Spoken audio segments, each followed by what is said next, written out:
to the Coop Tank. I'm your host, Steve Cooper, coming to you from SuiteRecording in beautiful Mount Laurel, New Jersey. And I'm here with my producer, Joe Gangemi. How you doing today, Joe? Coop, I'm doing great. How are you? Good, good. I got to tell you, I made tostados the other night, and they came out really good. I really like Mexican food, and I heard you're a big Mexican food fan. Well, what's your favorite restaurant, and what do you like to eat?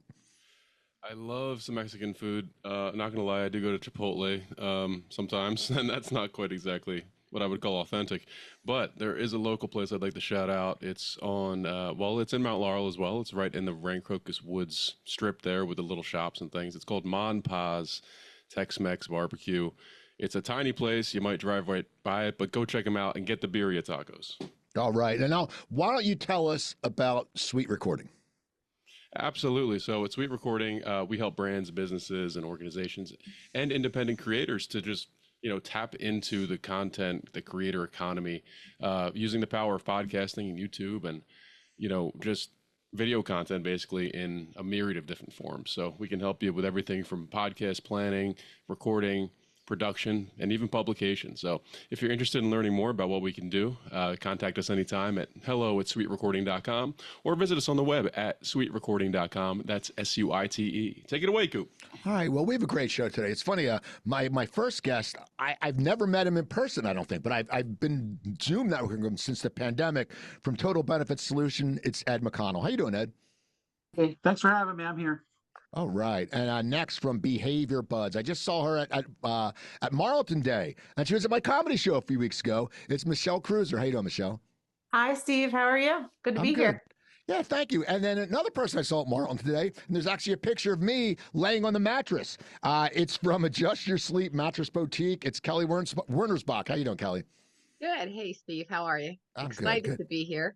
Good. I'm glad. We're going to have fun today. So Ed, tell us a little about what you do in Total Benefit Solution.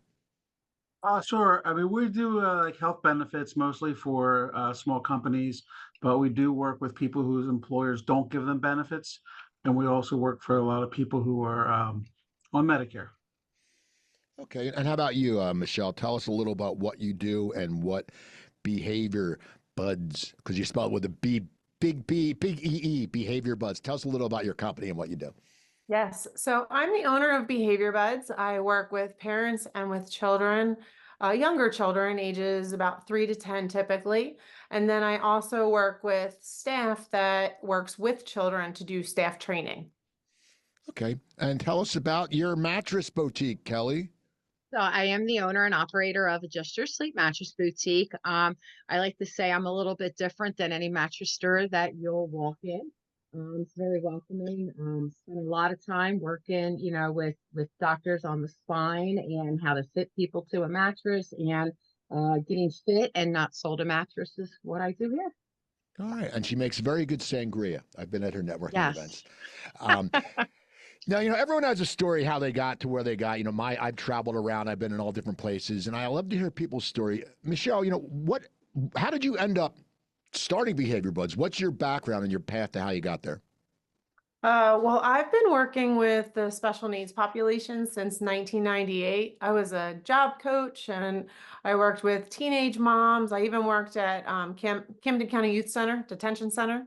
And then I became a special ed teacher, and I was a special ed teacher for 20 years. Honestly, I thought I would be doing it for my entire life, but you'd have to drag me out because I love kids. And looking through a different path, somebody suggested that I would make a good BCBA, and which is a behavior specialist, basically. And I worked for some private companies, and there were some things that I loved, and then there were some things that I didn't care for so much. And I thought there was a better way of supporting teachers and a better way of supporting families. And I really felt a pull to open up my own business and do it how I thought was a better way. Okay. Now, Kelly, how did you end up owning your own mattress store? I know we both know Tony Parlante, but what's your, He's going to love that plug. Yeah, what was your, how did you end up opening this mattress store? What happened? You know what? It's when people ask me that, I always say, oh gosh, I have to explain this because it's not exactly the most fun story. There's a little trauma in our life. My husband had a heart attack.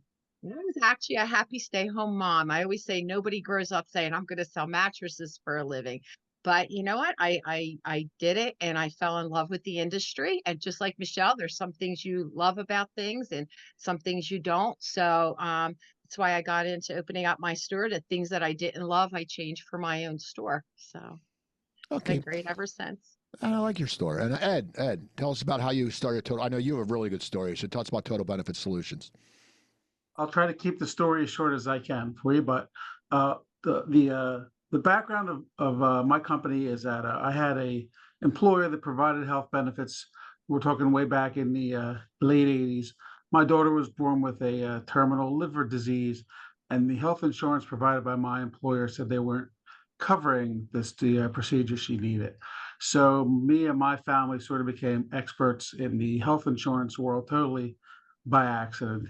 And then over the years, I would get calls from people asking for help. They just asked for some direction, even though I wasn't in the business officially. So eventually, we just decided that we would get licensed and we would go into the health insurance business, even though they kind of had to drive me in, like kicking and screaming, because I really didn't have an interest in being an insurance broker.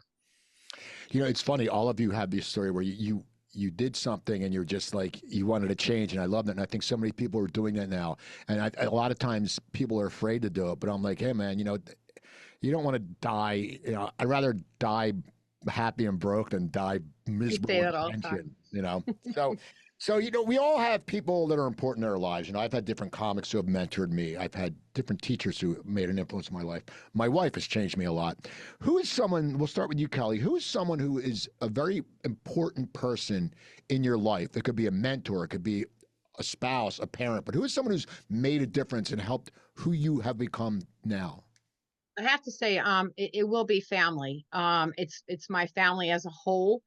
They believe. I mean, when we opened up this store, we put everything into it, and my husband is an absolute rock, and he's just whatever we got to do, we're gonna do it together. So his support has made this just my dream come true. It truly is the dream. So just my family, and in a professional way, if I may, Tony Perani was truly my very first mentor, and a gentleman named Steve Kiger. And to this very day, from the day I started to this very day, they're still a big part of my life and my business life. If you guys just, you know who Tony Perlanti is, he's this old guy who does comedy, and I did a show with him once, this benefit with him, and no one knew I did comedy, and it was a benefit in front of the Chamber of Commerce. There's a bunch of Chamber of Commerce people there, and I did the show. And I'm a little, and Michelle see me. I'm a little off color. I don't mind cursing. And he walks up and he goes, "Steve, you said the F word like 20 times." And I'm like, Yes. "Yeah, but I said I got 5 ovation breaks, so I'll take that instead." So, how about you, Ed? Who's someone who's important, who's played an important role in your life? And you can give personal and you can give professional. Sure, sure. So, I mean, it was my father that talked me into going into the business that I'm in now. And he was really important to me because he was kind of in the business. He spent a long time as a Philadelphia detective, had left the police force around the same time my daughter was born, and was really kind of starting this agency. But also, I have to say that my entire family has been very supportive of me the whole time. Many times, I worked with my wife, I've worked with my children, and that's been really, really important to me to be able to have their backup and their support. So they say, if you think you need to do it, then just do it. Do it the way you think you need to do it. And then I think that has made a big difference in how we've accomplished things over the year, how we've grown in our business, which has grown very well over the years. And our number one thing around here is just like help people. We do work with a lot of people that we don't get paid for at all. And I think that's just because our whole thought process is, be an advocate, work with people, help people, get them to where they got to go. Sometimes we'll make money on it, sometimes we don't. But that comes from my family, and that was always the background that we had. Okay. How about you, Michelle? Who's someone who's made you can go professional, you can business, you can do both. It's up to you. Uh, Honestly, I feel like I'm saying the same thing, but when I was a teacher, I had been a teacher for 20 years, and I had less than 6 years to put in, and I would have been fully retired, full benefits, everything. And when I was talking about changing, my career path, a lot of people said, "Are you nuts? Like, you have insurance for the rest of your life. Like, what are you doing?" And when I talked to my husband, he didn't bat an eye. He said, "No, you need to be happy and we'll figure it out. We have time. We're young, we're healthy, we'll figure it all out." And so I don't know how I could have done it without his support. And it's funny because I actually lean so much on my son, Dominic, who, he's young, but he's done so much more in business than I ever did. So I'm actually leaning on him rather than the other way around. And I have to say, I'm like the networking, like that's my part-time job or maybe my full-time job in with in this business, and the balance. And I have met so many people that just want to help. And I am inspired by it and so thankful that I literally could pick up the phone and there's so many people I could call and I know that they would have my back or be able to help me. And it's just incredible. I'm so glad that I know I'm on the right path. I just love it. That's awesome. That's awesome. It's because you're a good person, and we're all good people. You wouldn't be on the show if you weren't. I don't have any dicks or assholes on the show. It doesn't happen. I'll be honest. They don't get asked, and I can tell if people are a good fit or not. It's just, I know all of you, and I know you'd be a good fit. And as we talk about ourselves, let's talk about a characteristic you like about yourself. I met someone the other day, and this gentleman said the thing about a characteristic he liked about me was I have credibility. And I like that because I don't want people to think I'm full of shit because I'm not. And what's a characteristic, and we're going to start with you, Michele, that you like about yourself and you're happy you have? I have to say the characteristic is I'm a lifelong learner. I think that's why I had such a passion for being a teacher because I love learning. And thank God, because I have to constantly learn these new systems. So, but also it bothers me if I feel that I cannot help a parent or a child or a teacher. Like I won't be able to sleep at night until I feel that I know the answers. So I feel that helps in my position, but that's truly who I am. Like I like learning. Actually, I have to share a really funny story really quick because right before I met Kelly, I had a lot of children that I noticed were not sleeping well. And it was not why a parent called me originally, but then it would turn into, oh, so and so didn't sleep well. So I actually went back to school to become a behavioral sleep specialist. And then I met Kelly, and we had this, similarity in our businesses. And so it was really cool. But I say all that to say is I will do anything in order to be able to help the families that I work with. Okay, I don't sleep well, not to the mattress, just because of demons in my head. That's what keeps me up at night. Ed, give us a characteristic about you that you're happy that you possess. Well, I think that we're generally just trying to be helpful. And that's probably the best thing I can say about me. I don't really think about me a whole lot. So that question caught me by surprise, of course, because I didn't think that you would even ask me such a question, but I'm not really sure. I think that's probably the best thing I can say.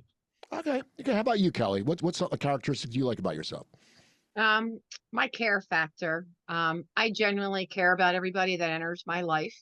Even if I don't know you, somehow I'm going to wind up caring about you, maybe through somebody else. I'm going to, go right on what Michele said. Networking has been incredible in my journey with my business, and it's other people's care factor. It's my care factor for them. We all genuinely want to see each other being successful. I love that Michele entered my life and that we do a lot of things together, and I generally care about her success, and I know she cares about mine, but I absolutely care about everybody that enters my life. Okay, so that's things you like. Now, what is something, and we'll start with you, Ed. What is something that you feel you can improve on, whether it be in your business life or in your networking, or what is something that you sit there and go, I need to improve on that, and you know it, and like I think of stuff, and I have to improve on procrastinating, but I still procrastinate all the time. I was supposed to start this book a while ago, and I walk by the computer. I'm like, yeah, I'll do it later. And so I need to improve on my procrastination. Eds, what's something that you need to improve on? Probably a lot like you in that respect. I mean, I've got a whole list of things I want to get around to doing. In fact, I have a basket of stuff that piles about this high. It has a label on the front that says things I've got to get around to doing. And I never really get around to doing a lot of that stuff. So I think that certainly could stop dragging my feet on a whole bunch of things, but it's probably the best thing I can say. Okay. How about you, Michele? What's something you can improve on? I'm inconsistent. Everywhere. You'll see me on Facebook and I'll be there 4 times a week, and then you might not see me for 3 weeks. And my health habits are similar. I hate to say that, but yeah, inconsistency. I'm working on it. Yeah, you have to. Because once you do something, like I was looking heavy in pictures, and I said I got to start going to the gym. I did a 5-day plan, and 3 months later, I've lost like 18 pounds. And I sit there like yesterday, I didn't want to go to the gym. I was a little hungover from cocktails with Cooper, but I said I have to get up and go to the gym. So it's something, once you do it for like 3 weeks, you're locked in. So how about you, Kelly? What's something you have to improve on? I think it goes with my care factor is I think I'm invincible. I never want to say no. I want to do something for everybody. So I can't be in 10 different places at once. So I have to learn to better utilize my time in the right places rather than a little bits of me here and there. So maybe saying no. I have to get better at saying no. I don't say that too often. So, but yeah, I'm not invincible. All right. So I got to take the time. So, all of you have started your own businesses, with as I said, different paths to get you there. And when you start your own business, it's scary, it can be overwhelming. And you have to stay focused and you have to stay motivated. Okay. So we'll start with you, Michele. What motivates you? I mean, what gives you a swift kick in the ass and motivates you? Ooh, honestly, I really, really try to remember. So my non-negotiable in working are Tuesdays are for my grandkids. And that was a big reason to why I wanted to change, what I was doing in the future and how my path was going and setting my own path. And I want time with them. I want the flexibility, but in that I have to be successful in what I'm doing. So times where I'm feeling like I don't want to, they're a constant, and family and having time with them. If I'm not making money, I can't continue to do this. I'm going to have to go back to that, W-2 job, and I'm not going to do that. Okay. All right. Now, Kelly, what motivates you? Family. My goal is to have my husband retire in 4 years. So I work very hard, and he's always in the back of my mind. And this is why I'm doing it, because when I was a stay-home mom for 15, 16 years, he worked really hard, and I want to give that back to him. And I want to celebrate every day with my kids and my grandkids. Okay. How about you, Ed? What motivates you? What makes Mr. MacConnell go? I think it has a lot to do with my family. I certainly don't want to let them down. But also, I think it comes into the people who I work with. I really don't want to let them down either. And then, for certainly like our clients and things like that. But if I get worried about something, it's usually when I start looking at the big pile of bills that I've got to get paid. I think that has a lot to do with it. And I think a lot of small business owners probably feel the same way. Okay. Now, for this next question, we're going to start off with Michele, because Michele mentioned successful. And I always like to ask people, as we get older, success changes. When I was young, I wanted to be a star. I know stars; they have no privacy. Okay, it's amazing, and they get bothered at the supermarket, they get bothered at restaurants, and now I'm just happy, being me, and I feel successful. So I have a great wife. I have a roof over my head. I'm a homeowner, and it's just things I didn't have 10 years ago. What is success? Because you mentioned success, being successful.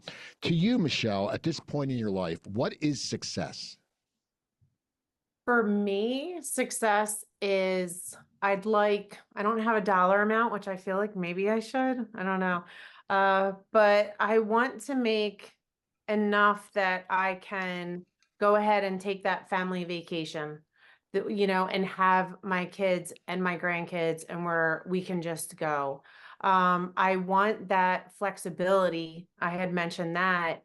So I have this time with my grandkids. And for me also, I have certain goals. So one of my goals this year was I really wanted to get into a Goddard school and do some staff training. I really wanted to increase my reach. And so when those things happen, I got a call today from somebody from Montreal. She said, I don't know if you can help me. I'm from Montreal. And I was like, oh, that to me, that felt like a win. I'm like, I'm trying to extend my reach to people. And I was like, what? So it's a little bit of, you know, those checking off those goals that I have for myself, for my business. But then the reason why I have those is because the allowances that, you know, that I can have with my family. Okay. How about you, Ed? What's success to you? Because you've been in your career for a while. You know, you have a family. You know, you said you're very close to your family. They help you work. But so what is success? Well, I don't think success is the dollar amount either. I mean, I think success for me is going to bed and being able to sleep at night and knowing that I did the best that I could from the beginning of the day to the end of the day. And I do know I'm not going to do everything correctly, and I'm not always going to be right, and I'm going to forget a lot of things, and I'm going to still continue to procrastinate on a lot of things I want to do. But for me, it's just the piece of being able to go to bed at night and know that I did the best that I could. That's I think the thing I think about when I think about success. Okay. Okay. How about you, Kelly? What's success to you?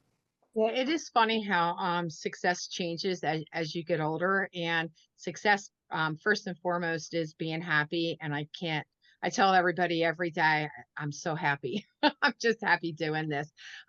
Success, it does have something to do with dollars. You really do want to make sure that you're doing everything that's right so that the bills can get paid, that you don't have to worry about that. But another great success is every time I take care of a customer and I open my phone and they tell me how fabulous it was. And every day I just get giddy. I never get tired of it. So I just know when somebody walked through here and they were having sleep issues or mattress problems, and I was a big part of solving that problem for them. And they were so happy that they shared it. And I get that referral. That's success to me. So. Okay. So you're all business owners. I mentioned that, and you know you work for yourselves pretty much. And when you work for yourself, and I do it, and maybe you guys don't, and if you don't, you can say you don't. But sometimes I wake up in the middle of the night, and I'm like, holy shit. You know, what if no one wants my product? You know, what if no one comes to the comedy show? I'm going to lose the comedy club. Oh, yeah. I do that, and then you sit there, and then you wake up, and my wife's sound asleep, and she's always like, "Oh, my pillow," and I'm like, "Yeah, get away." But no, I don't do that. But it's always one of those things. You know, I stress, and you wake up, and then I calm myself down. You know, I'll just go online. I'll look like something online real quick, or I'll see if someone sent me a message. What do you do when that happens to you? Like, Ed, do you ever wake up in the middle of the night? Because you said being success is for you is going to sleep that you got your shit done. Would you ever wake up in the middle of the night and go, oh my God, just like in that, not a cold sweat, but in that kind of fear? Does that ever happen to you? And when it does, how do you get out of that funk? Oh, it happens to me all the time. I think it's when you're a business owner, it's kind of hard to avoid that feeling. So I feel like it's almost like a panic attack, you know, like you get that feeling like, oh my God, did I remember to do this? Or, oh, I forgot to do this? Or I was supposed to call this person? Or, you know, it's just what's going to happen if? Like, I think that I start talking to myself, that self-talk, which I think becomes really kind of negative. And I think the only way for me to really get out of it is just to forget about it, you know, just to say, okay, you know what you're doing. If you didn't get it done, you'll check on it in the morning, and then you'll be good to go. And also that I think I get worried that people are going to be upset with me if I did make a mistake or if I didn't get back to them. And I have not found that to be the case. So I usually just have to talk myself down. You know, it does happen. It usually happens, let's say, somewhere between 2 and 4 in the morning, right? Something like that, right? You know, or I get up and I go get a cup of water, and I'm like, oh, and then my mind starts racing. I'll start worrying, and then it becomes a snowball thing. Like, you know, oh, what about this? What about that? Or what about this? And I guess it's just a matter of just kind of relaxing yourself and just not letting yourself think that way. Because if you think that way, you always feel like you're behind, you always feel stressed. And although it does happen to me sometimes, I don't have a secret, I guess. Just do your best and try to relax and know that you're doing your best. Oh, it's good. I slug a glass of whiskey. No, I'm joking. I don't drink it like 4 in the morning. I don't mind drinking. I used to drink at 4 in the morning, but I was up all night. Kelly, what do you do when you wake? If you wake up, I'm sure all of you are Yeah. business owners, so you Oh, do. yeah. And we have that doubt. But what do you do? How do you get out of it? I mean, what do you do? I'm going to tell you the funny question, because the day I signed my lease for 5 years here, I woke up in the middle of the night like a Home Alone Kevin moment, screaming like, "Oh my God, what did I do? I hope everybody comes in. I want them to love me." And so that was a big moment that night. I don't think I ever shared that with my family either, that I had that moment. But I have calmed myself down, and I do wake up occasionally, yeah, because people say, how many people need a mattress, but it's more than you actually think. So I do. I just say, I tell myself, do what's right every day, do good by people, and they're going to come. And that actually, I do give myself that pep talk. And then funny enough, a lot of times a customer comes in the next day. So yeah, so I just give myself a good pep talk. That could be your new slogan. You can say, "You won't wake up with a cold sweat, shitting yourself when you're on a mattress from my place." That's what That's you could right. do. That's Calms what you you could do. Yeah, down. you sleep right through your anxiety attack, and that's your Yes. commercial. A guy's Yes. like this, freaking out, but he's asleep. So there you go. You can pay me the copywriting fee for that. Yes. There you go. Michele, how about you? I love that. Well, I'm almost surprised to hear that you have that. See, I don't know why. I just picture you that never happening to you. Uh, but yes, and I guess it makes me feel like, oh, okay, we're all in the same boat, because especially I say at the beginning, I've only been in business for a year, so I'm still in the beginning. But it happened a lot that when I called my employer and said, I'm resigning, and they said, "Oh, why? Like, or do you have anything what do you have lined up? Who are you going to work for?" I'm like, "Oh, nobody, myself." And they were like, "Oh," like I got off the phone and I was like, "What the?" I know you said we could curse. I'm trying not to, but I was like, "Oh my God, what did I just do?" Like this is like real. And I do sometimes I still wake up in the middle of the night thinking like, "Oh my God, like what am I doing?" And what if, sometimes, and I don't know if you experience this, but sometimes I get a lot of calls, and then there's sometimes where I'm like, why isn't the phone ringing? What's going on? And it's a little scary, and anytime I do anything new and come up with a new program or a new training, it's like, how's it going to be received? Is it going to work? Are parents going to, get what they need from it? And it's scary. I don't always take my own advice, but when I go to bed, at night, I think about what I'm thankful for, what went really, really well, whether it was with my family, with a parent, with a child. And I go to sleep thinking about all those things. And when I wake up in the middle of the night, I try to go right back to that. I try to go, okay, let me just think about what I'm thankful for right now, because there's a ton to be thankful for. And then when I wake up, I will take care of all of these things that are causing me like angst. All right. I thought you were going to say you crack a beer and listen to Jane Says, because you're responding to my post on Facebook. I love that song. I put it on right away as soon as I saw your post. I'm like, that's a good song. So you're new. You're in different businesses. Ed, had your own business for a longer time than these other two people. We're going to start with you, Kelly. What's an obstacle that you've had to overcome since you started your business? Like an obstacle that you had to overcome. There's some things you can't help, but what's something that you've overcome, Kelly? So getting my name out there.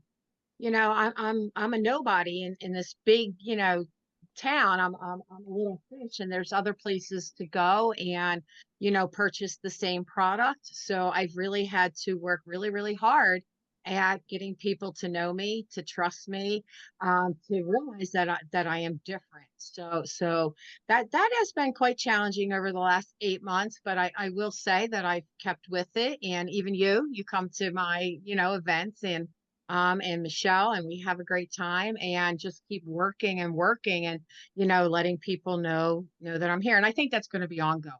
Honestly, you just want to keep getting your name out there and just, keep plugging away at it.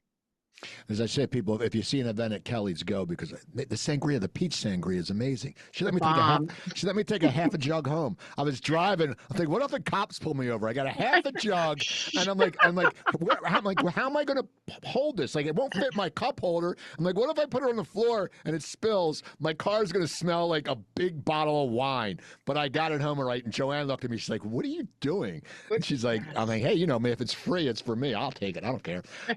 We have a good time here, don't we? Oh, I know. It's rocking. They bring a DJ. It's fun stuff. There's always good dips. She's like the queen of dips. She had this jalapeno dip, but it was so good. And she gets really good crackers. She doesn't get the shitty like Ritz or Townhouse, which I actually like, but she gets like these pita crackers, and they're really good. So we're going to get off that. We're going to talk to Ed.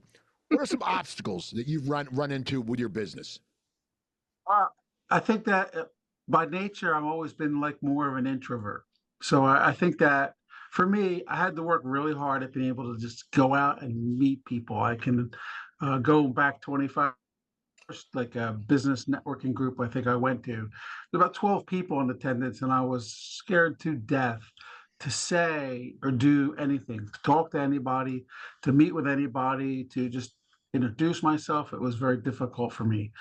That was probably the biggest obstacle I had personally, just being able to go out and not be afraid, not be worried about what do I look like, what are people going to think of me. I think it for me, it was a scary thing just going out and doing it. Now, I think I'm scared, but I'm used to it. All right, well, that's good. We all feel weird when we go to new events. It's always like that. When I moved back, I didn't know anyone, and I'm actually, and people don't believe this, I'm an introvert, and I don't need to be the man in the room, even though I am. Pat on my back. No, I don't need to be. But yeah, it's weird. So, Michele, what's an obstacle that you've had to overcome? I feel it's very similar to Kelly. I'm working with parents, and I go into homes. Sometimes it's in home, sometimes it's online. But there's a vulnerability when a parent is saying, I need help with my child. That I feel takes a lot of courage to do. And I don't think a lot of parents, I think sometimes parents feel alone. I wish I could tell them all. I mean, it's confidential, like anytime I work with a family, but I hear the same thing over and over again. And I almost wish I could tell moms. Well, I am telling moms.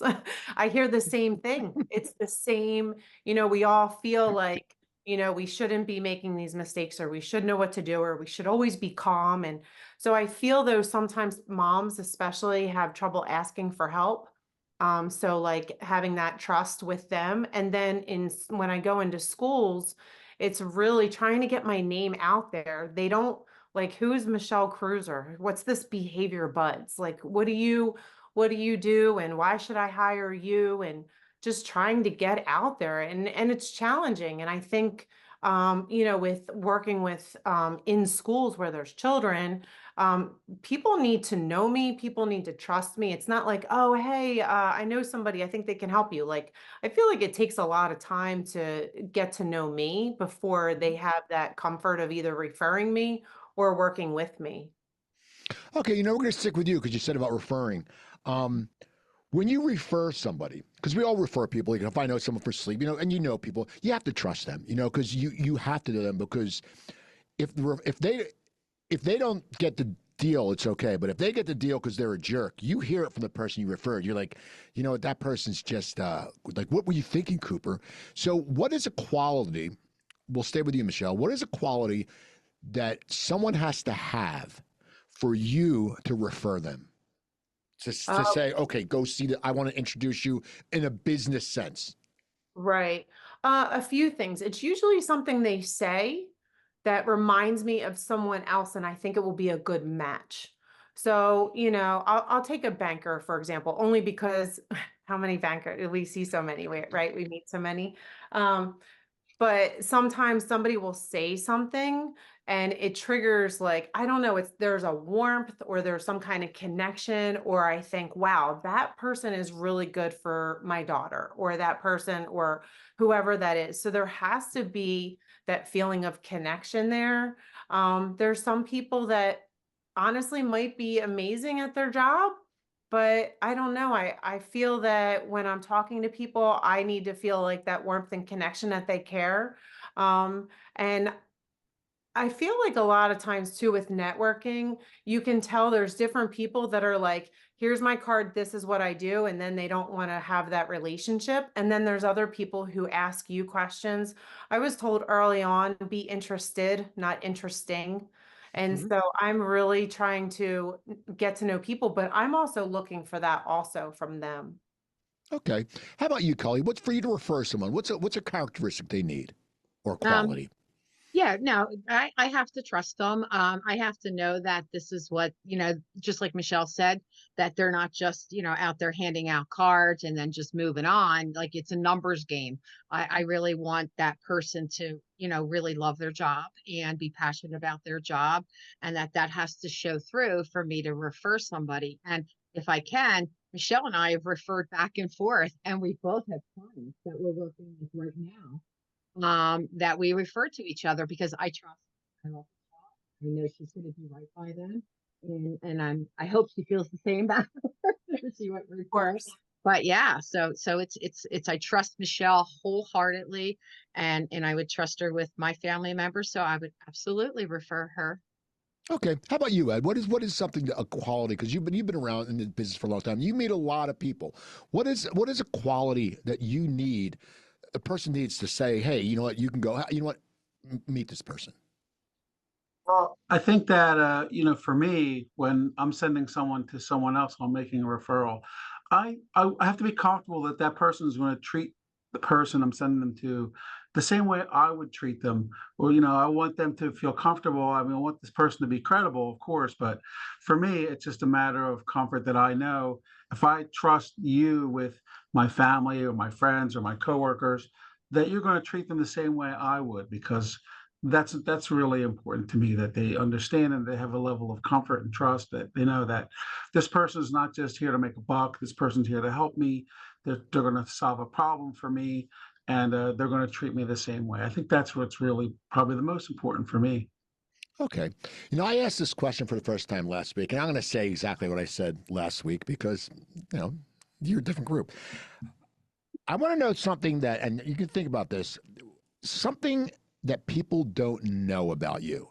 Like for me, my hands, okay, I was a hand model on the show NCIS. My hands were seen worldwide and HBO's Westworld. So I was a hand model. My agent sent picture of my hands, and I came in and the guy, I pushed a button on NCIS. The second unit was the camera on me, and I sat there. I got my own little, I got to sit with the stars, and one of them was on Cooper Talk, and that's something. So I was a hand model, and a lot of people don't know that, but that's something about me that people don't know. But now you know. Ed, what's something about you that, like, do you play a flute? Do you play anything? Like, what's something we don't know about you? Or do you play an instrument? Or what's something I would like that you find interesting that a lot of people don't know about you? Oh, I don't know. I really don't know. I mean, I think that I don't play a flute. I don't play any real musical instruments. I don't know. When I was a kid, I was a big Phillies fan. I used to go to games every day in the summertime and collect all kinds of autographs. I still got them, by the way. They got boxes and boxes of Phillies and other players' baseball cards I got autographed that are probably worth nothing to anybody but me. Maybe that's something. I got a quick story about that, which is funny. My mom would talk to anybody, and I was at the Houston Astros game, and I was little, and my parents would take us down there where the buses, where the players would come out, and we'd get autographs. Yeah. And these guys weren't signing. So my mom, who's like Mrs. Cunningham, turns to the lady, this elderly black lady next to her, and she goes, "You know what? I think my mom used the word bullshit," which she never does. She goes, "This is bullshit. We pay for these guys' salary, and they won't." It turned out it was one of the players' moms. And she goes, there's a guy named Larry Milbourne, and she's like, Larry, you get over here and sign this young man's autograph. So I was an autograph fan too. But I still remember that story, and I must have been like 5 or 6. Yeah. I was Michele, totally into it. Totally into Exactly. it. See, Michele, something that we don't know about you that we that might surprise us. I don't know. I don't know. This is the only thing I could think of.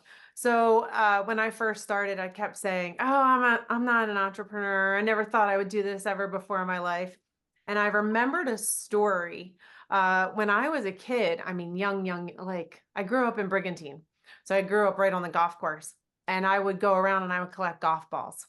And then I had this little box, this metal box, and I would scrub up the golf balls and then I would sell them back to the golfers. And so I would do anything. Like I did all kinds of crazy things for money when I was a kid. And I was like, "Oh, I was an entrepreneur at a very young age because I would do all kinds of stuff. But yeah, sell those golf balls right back to them. Not like your hand modeling story. No, but we used to buy bubble yum and sell it. Like we buy a pack for like 30 cents and sell it for a quarter, and we make like money. But then the teachers got mad at us and said, "You can't do that." Real good teachers quelling young entrepreneurs.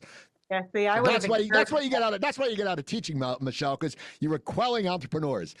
Kelly, something that we don't know about you. God, I am such an open book. I love to share. I don't know. I don't think people know I love old movies. Not a lot of people go around talking about. My granddaughter likes to call them the gray movies. So I like that. Huge Abbott and Costello fan. Actually, I love comedy. So it's funny. I can't wait to go and see you. So any slapstick comedy. I don't even know if my family knows that I secretly watch it every again. So that's really about it because I really do share a lot. That's So good. That's good. So let's get to networking. That's how I met all of you. And we brought up networking earlier. Give me what you like about networking and then something you don't like about networking. You know, we can say, and something not with just giving the cards. Like for me, and you can touch it. I don't like clicks. I actually was at an event one time, and I actually heard someone say, you know, "Oh yeah, come sit with us. We're at the cool table." I'm like, "What are you guys gonna do? Steal my lunch money? What are you, Fonzie?" I'm like it's we're adults. But tell me something, okay, Kelly, because you do a lot of events and stuff. Tell me what yeah. something you like about networking, and then something you don't like about networking. Right.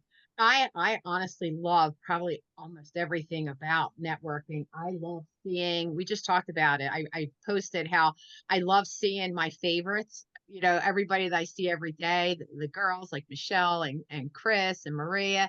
And I absolutely love meeting new people. I went to one last night over at the live casino and we karaoke'd with girls from Philly and we had a blast. So I love meeting, meeting up with my people I see a lot and new people.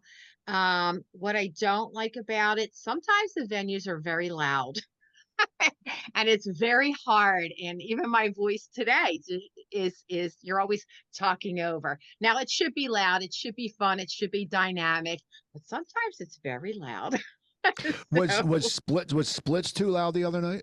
the splits is loud, yeah, Okay. but I don't know if it was too loud, but it's definitely loud, and you got to get in close and, you're learning to read lips and do all that because you really want to be engaged. I want to learn about everybody, but there's sometimes I feel like I miss it because the background is so loud. It was sort of loud. We had 55 people there the other night, and Yeah, so it's sort of yeah, weird. And I couldn't really talk to anybody because there's all these new people coming in. There's like 15 people yeah, I never met.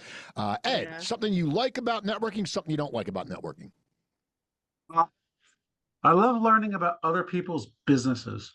I think that's something I've always done. Like I just like to learn how they did, what they're doing, why they decided to do that, or how they do certain things. I've always been amazed by the number of different businesses that are out there and how people actually earn a living and create jobs. One of my favorite stories was about a guy that we met who sold bricks. And I was surprised that he actually had a business that sold bricks, and he had about 40 employees. And I said, "Well, what do you really do?" He says, "We just make bricks and we sell bricks, just bricks." And that was like a great thing for me. I was amazed, and I've been in so many different businesses, chocolate candy companies, places where you had to wear a hard hat, legal like law firms where the people are. It's a different kind of person that you meet in those kinds of places, but that's what's been for me. I mean, love to learn about other people and their businesses and how they did it. It was like an eye-opening thing for me when I realized that everybody's out there doing something. It's not always what you think it is. That was what was great for me. The part I don't like about it too much is I think sometimes I feel like a professional meeting attender. Like it feels like a second job. I'm working and I'm doing what I got to do. And I've also have to spend time doing this because if you don't invest your time in the networking part, then you're really not going to generate much out of it. Not just sales, but relationships and interests and things like that. So sometimes it feels like a second job. Okay. How about you, Michele? Because you're out networking a lot now, and you're always out. So what do you like? What's something you really like about it, and what's something you don't like? Well, I don't like the fact I missed karaoke the other night. Yeah. But on a serious note, I love meeting new people, but I really, when you're getting to know people more and you walk in and you see those familiar faces and you're so excited because you're like, oh my gosh, because when I first started, I was awful at it. I felt literally like, I remember calling my son actually and being like, I'm going to throw up. I don't know how I'm going to do this.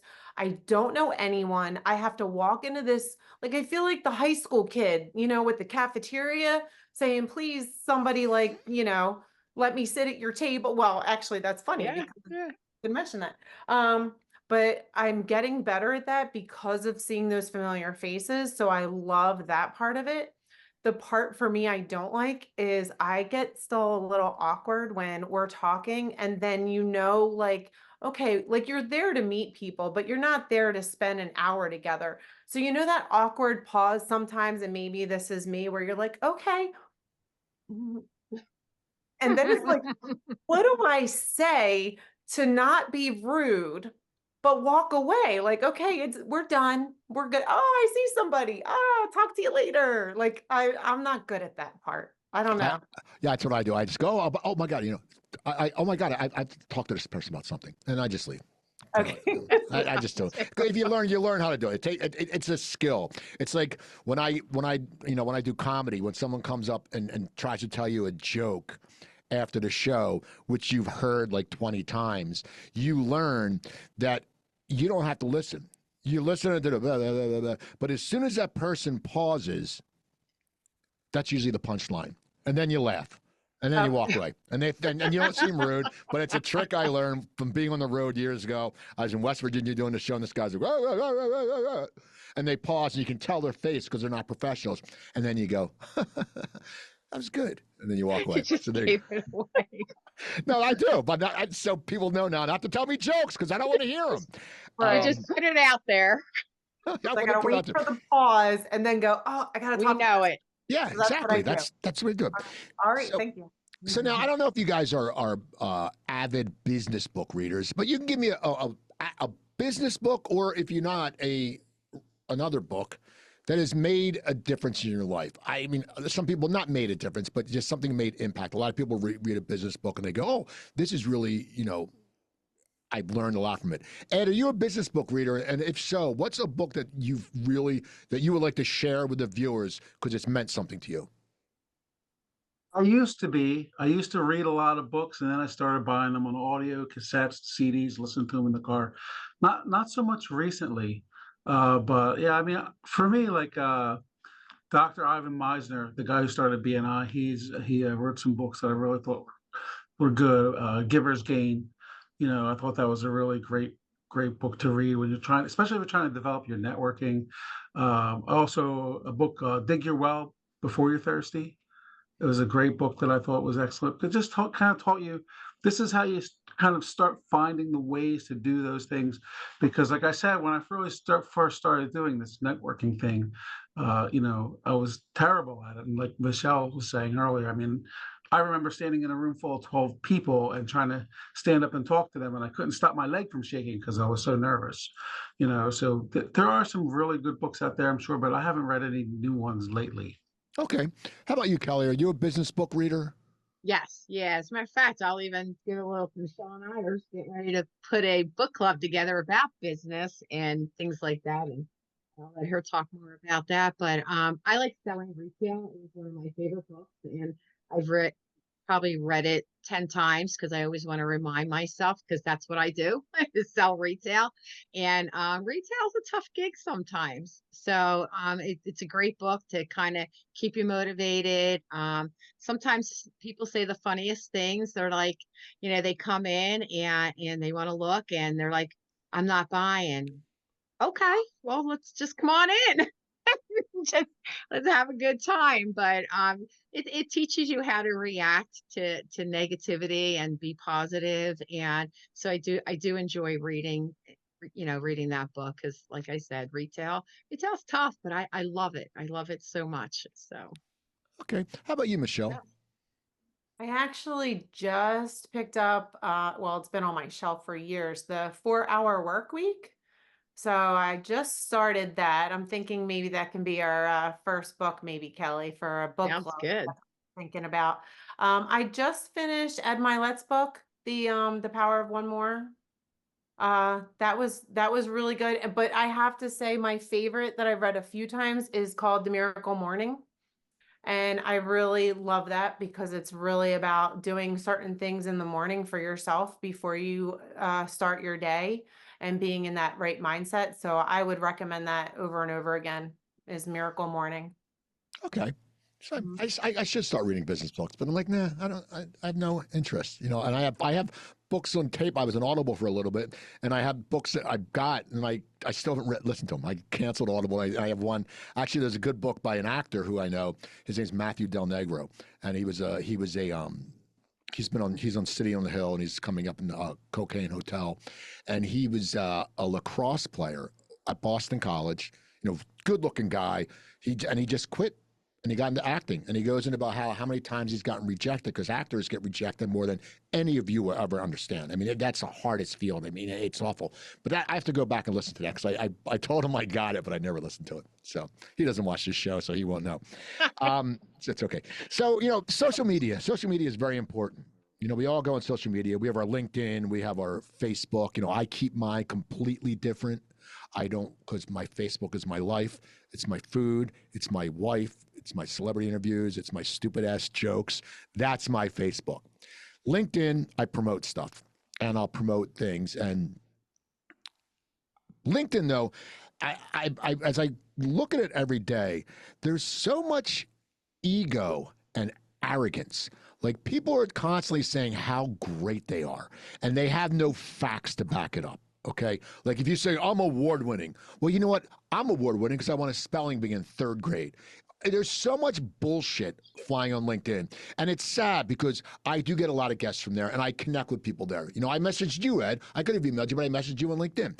And it's good, and we need it. But I'm just so tired of people just, as my mom would say, tooting their own horn. I don't need you to tell me you're an expert. I had someone say, oh, they're an international podcaster. Yeah, well, we're all on the internet. We're all international fucking podcasters.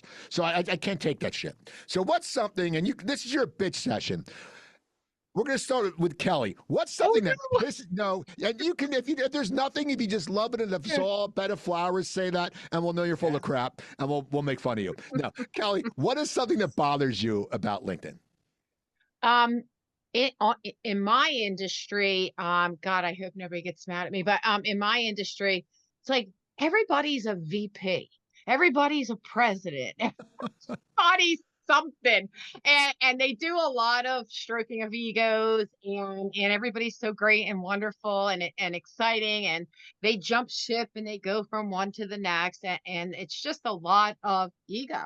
The world of betting is definitely filled with a lot of ego, but I've always laughed. Somebody's always the VP of something in the betting world. So I think that probably gets me a lot. I'm always reading, oh, we're the VP now again. Oh, look, you're the VP too. Yeah. I'm going to be the VP because I can just put my name on everything. So I'm sorry, betting industry, but everybody's a VP. Yeah, it's like the kid with the lemonade stand as a solopreneur. No, you're selling lemonade. I mean, come on, don't. Michele, what's something that bothers you? Well, I am not as familiar with LinkedIn. I started it, just because I have to, right? I have to be on it. But I'm getting bugged by all of the messages that I'm getting about people that want to help me grow my business. I'm like, you don't even know me. What do you mean you want to help me? So that bugs me. I don't like people reaching out to me that they don't know me at all, and I don't know. I don't like that. Okay. How about you, Ed? I know you use your LinkedIn good. You know, You know, it's not the right language, teacher. You use your LinkedIn good. No, you use LinkedIn well. Anyway, Ed, what's something that bothers you about LinkedIn? like what Michelle said, people who come at you immediately with a sales pitch. You know, you get a connection request, you say, okay, fine, maybe this is someone I might want to talk to. And then as soon as you hit accept, you've got a really long message in your inbox about how they are really going to tell you how to help your business. And that's the first question I ask is, well, you don't know my business, you don't know me. How do you think that you're going to help me when you don't even know if I'm having a problem yet you're already offering me your solution? I think that and the people trying to sell me leads every single day. It drives me crazy with that. I got three of them this morning. They want to sell me leads. I don't need leads. I don't need to buy leads of people who I don't know. We get plenty of business from people who we do. So those two things I think just are big time wasters. I just have to keep hitting delete, delete, delete, delete because it just drives me crazy with it. You don't know me, so how do you know that you can help me? That's really what I'm thinking all the time. All right, and I do always bash LinkedIn joking around, but something I'll tell you a quick story before we wrap it up because we have one more question. But I got a message from this 23-year-old girl on LinkedIn, and she said, "Oh, I wanted to connect with another Osprey. We both went to Stockton. I went to Stockton State, her Richard Stockton. She said, I want to connect with another Osprey. I said, okay. And so we jumped on a Zoom call, and it was great. I mean, because I talked to her, she was 23. I was telling her how to get in networking. She works for New York Life. I introduced her to Natalie Petrolonga. She lives down in Upseek, and I told her about the Hamilton Happy Hour. I said, if you register, I will introduce you to Allison.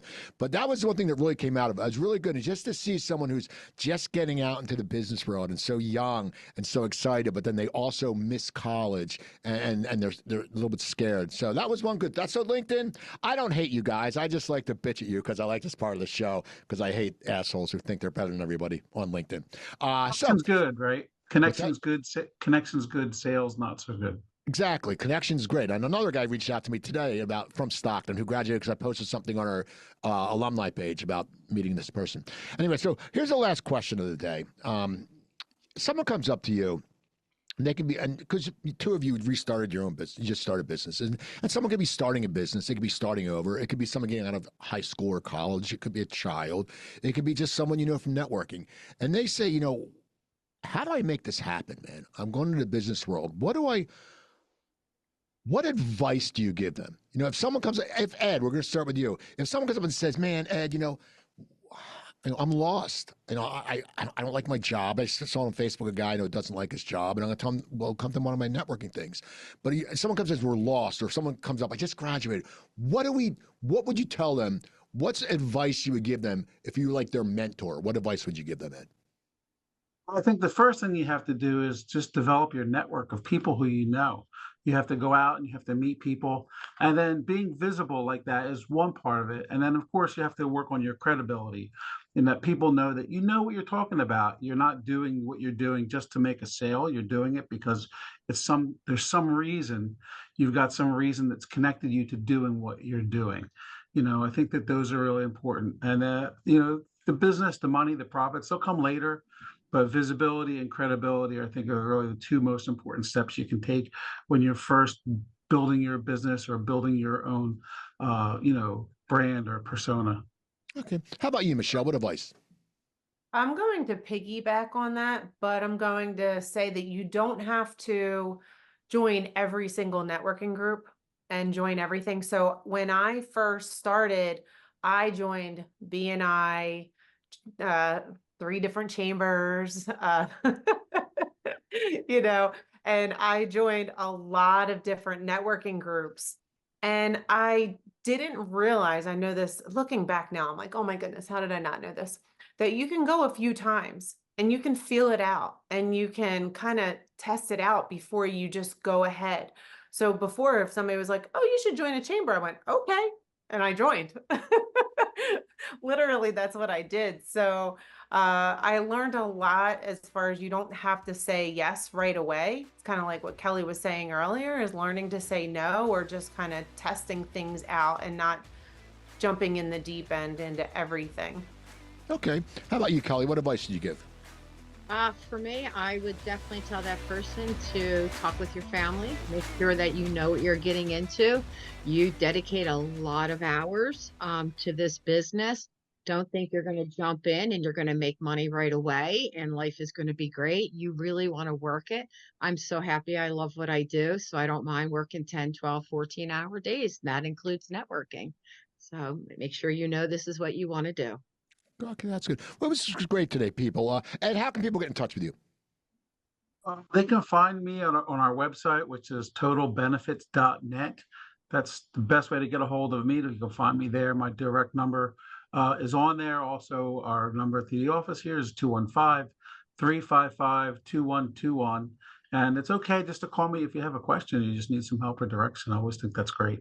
Okay, people, how can people get in touch with you, Michele? Yeah, so my website is www.behaviorbuds. Buds is with that Z, as you said earlier. My phone number, direct line to me, is 609-774-8713. And Kelly?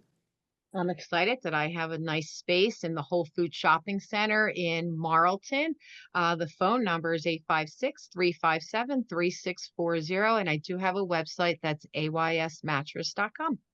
So people, reach out to them if you need any of their services. You can get in touch with me, the Coop Tank at yahoo.com. Coming up on Thursday, when the show airs, actually, next week.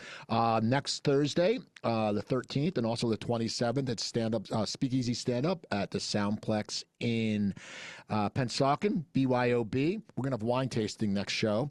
Also, it's $35. I have a great lineup. I have Joey Callahan, who's been on Dry Bar Comedy, and Teresa Kraulinger, Hummel Kraulinger. She's very funny, who's also a motivational speaker and very involved with the Pyramid Club over there in Philly.